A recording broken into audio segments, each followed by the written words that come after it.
رات کے 10 بجے ہیں۔ السلام علیکم، یہ ریڈیو پاکستان ہے۔ شہریار احمد سے خبریں سنیے۔ اہم خبروں کا خلاصہ۔ وزیر اعظم نے کہا ہے کہ ملک بھر میں سفر کی بہترین سہولیات کی فراہمی حکومت کی اولین ترجیح ہے۔ بحری فوج کے سربراہ اور ایرانی مسلح افواج کے چیف آف جنرل اسٹاف نے آج راولپنڈی میں ایک ملاقات کے دوران دفاعی تعاون سے متعلق امور پر تبادلہ خیال کیا۔ منصوبہ بندی کے وزیر نے اڑان پاکستان پروگرام کے اہداف کے حصول کے لیے حکومت کے عزم کا اعادہ کیا ہے۔ اقوام متحدہ کے سیکرٹری جنرل نے غزہ میں جنگ بندی کے آغاز اور مغویوں کی رہائی کا خیر مقدم کیا ہے۔ اور اب ان خبروں کی تفصیل۔ وزیر اعظم شہباز شریف نے قومی شاہراہوں اور موٹر ویز پر پولیسنگ اور پیٹرولنگ بہتر بنانے کی ہدایت کی ہے، کیونکہ ملک بھر میں بہترین سفری سہولیات کی فراہمی حکومت کی اولین ترجیح ہے۔ وہ اسلام آباد میں NHA سے متعلق امور اور نیشنل ہائی ویز اور موٹر ویز پر حفاظتی امور کے بارے میں ایک اجلاس کی صدارت کر رہے تھے۔ وزیر اعظم نے سکھر حیدرآباد موٹر وے کے تعمیراتی کام، رتو ڈیرو گوادر موٹر وے، حیدرآباد کراچی موٹر وے، کراچی کوئٹہ چمن نیشنل ہائی وے اور قراقرم ہائی وے کے کچھ حصوں کے باقی ماندہ تعمیراتی کام کے حوالے سے جائزے کے لیے ایک رہبر کمیٹی تشکیل دینے کی ہدایت کی۔ اجلاس میں بتایا گیا کہ لاہور ساہیوال بہاول نگر موٹر وے کے پہلے مرحلے کا آغاز کیا جا رہا ہے۔ لاہور رنگ روڈ سے رائے قصور روڈ تک زمین حاصل کر لی گئی ہے۔ یہ بھی بتایا گیا کہ اس موٹر وے سے جنوب مشرقی پنجاب کے کئی اضلاع کو فائدہ ہوگا۔ ایرانی مسلح افواج کے chief of general staff major general doctor Muhammad Bagheri نے آج اسلام آباد میں صدر آصف علی زرداری سے ملاقات کی۔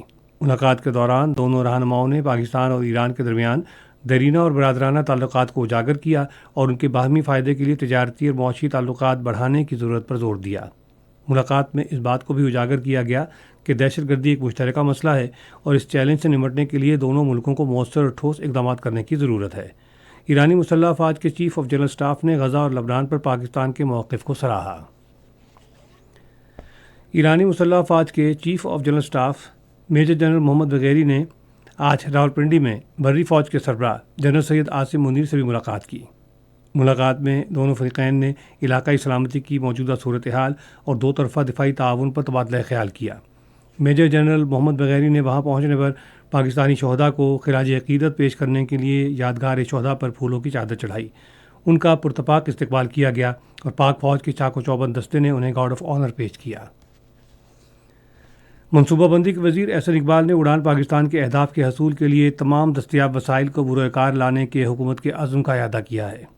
انہوں نے آج اسلام آباد میں اڑان پاکستان لائے عمل کے بارے میں ایک مشاورتی اجلاس کی صدارت کرتے ہوئے تمام وزارتوں کو ہدایت کی کہ وہ اڑان پاکستان کے مطابق اپنے اہداف طے کریں اور مسلسل روابط کو برقرار رکھیں اور پیش رفت کو یقینی بنانے کے لیے ایک سینئر فوکل پرسن نامزد کریں۔ احسن اقبال نے وزارتوں کو 3 کلیدی عناصر کی نشاندہی کرنے کی بھی ہدایت کی جو معیشت کے استحکام کے لیے کردار ادا کر سکیں۔ انہوں نے کہا کہ طویل مدتی معاشی استحکام کے لیے برآمدات پر مبنی ترقی کی طرف منتقلی ناگزیر ہے اور برآمدات کو $100 ارب تک بڑھانا چاہیے۔ وزیر خزانہ محمد اورنگزیب ڈیووس میں عالمی اقتصادی فورم کے سالانہ اجلاس میں پاکستان کی نمائندگی کریں گے۔ وزیر خزانہ مختلف ممالک اور بین الاقوامی تنظیموں کے سیاسی، تجارتی اور کاروباری رہنماؤں سے ملاقاتیں کریں گے۔ اس دوران وہ مختلف اجلاسوں سے خطاب کے دوران ملک کے اقتصادی منظرنامے کا تفصیلی جائزہ پیش کریں گے۔ وزیر خزانہ سعودی عرب، مصر اور قطر کے وزراء سے بھی ملاقات کریں گے۔ وفاقی ٹیکس محتسب ڈاکٹر آصف محمود جاہ نے صدر آصف علی زرداری سے آج اسلام آباد میں ملاقات کی اور اپنے ادارے کی سالانہ رپورٹ 2024 پیش کی۔ رپورٹ کے مطابق سال 2024 کے دوران 13,506 شکایات کا اندراج ہوا، جن میں سے 12,914 شکایات کا ازالہ کر دیا گیا۔ سینٹ نے آج ایک قرارداد منظور کی جس میں حکومت سے سفارش کی گئی ہے کہ وہ بیرون ملک تمام پاکستانی قیدیوں کو مؤثر قانونی اور کونسلر خدمات فراہم کرے۔ قرارداد سمینہ ممتاز نے پیش کی۔ قرارداد میں اس بات پر زور دیا گیا کہ پاکستانی شہریوں کی وطن واپسی کے لیے قیدیوں کے تبادلے کے باہمی معاہدوں پر فعال انداز میں عمل درآمد کیا جائے تاکہ قیدی اپنی سزائیں اپنے ملک میں کاٹیں۔ اقوام متحدہ کے سیکرٹری جنرل انتونیو گوتریز نے غزہ میں جنگ بندی کے آغاز اور یرغمالیوں کی رہائی کا خیر مقدم کیا ہے۔ انہوں نے سوشل میڈیا پر ایک پیغام میں کہا ہے کہ اقوام متحدہ مصائب کا شکار ان گنت فلسطینیوں کو مسلسل امداد کی فراہمی کا عمل تیز کرنے کے لیے تیار ہے۔ خبریں ختم ہوئیں۔ مزید خبروں اور تجزیوں کے لیے آئیے ہماری ویب سائٹ پر radio.gov.pk اور فیس بک کے link radio Pakistan news official پر براہ راست ویڈیو اسٹریمنگ بھی ملاحظہ کیجیے۔